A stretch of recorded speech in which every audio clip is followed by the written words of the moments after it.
Now, it looks like there's a new kind of loan shark in town, the one that targets students who are drowning in student loan debt. RT's Anastasia Churkina joins me live now from our New York studio. She's got the details on how the job market isn't exactly acting as a lifeguard for many of these students. Hey there, Anastasia.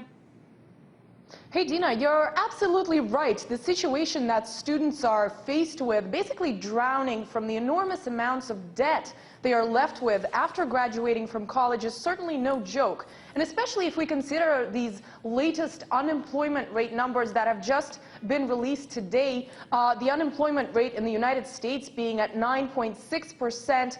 This is the longest period of time, over a year, that the unemployment rate in the country has been over 9% in as much as 25 years. And this is definitely something that is being very much reflected on the students who are left stuck in a sort of vicious circle without jobs and with enormous debts. And that's what our report of the day is about. Take a look.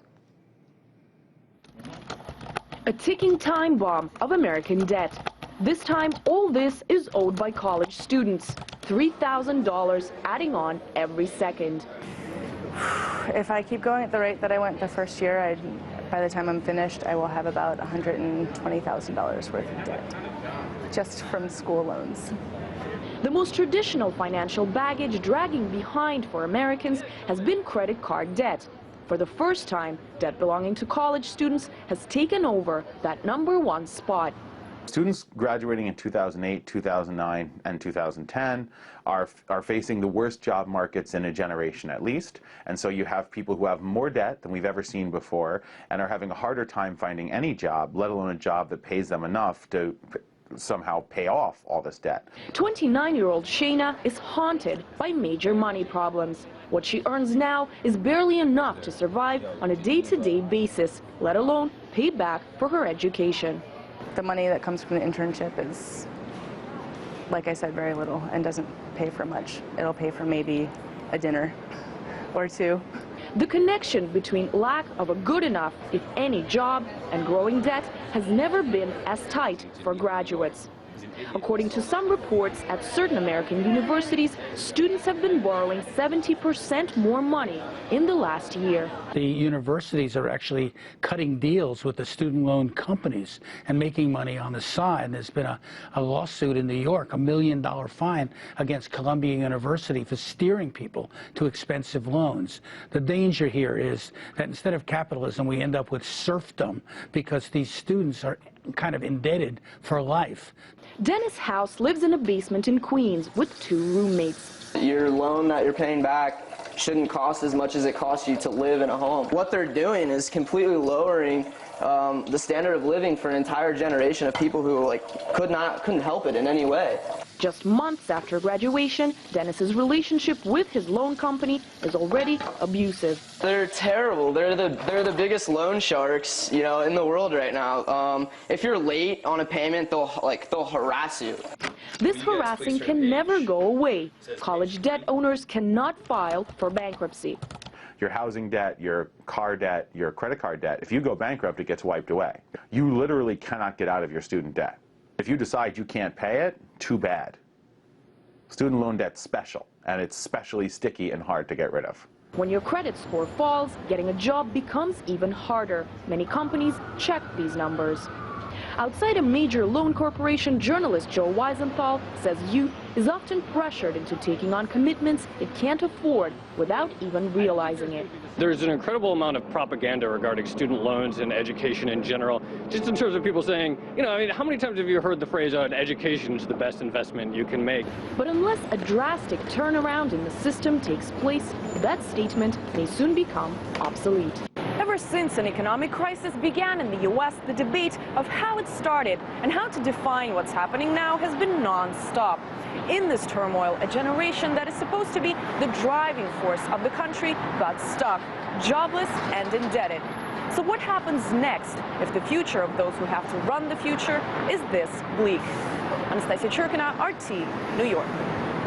So they tell you, go to college, get a higher education, you'll get a great job, be able to live the high life, but obviously not living the high life while you're paying off all those student loans.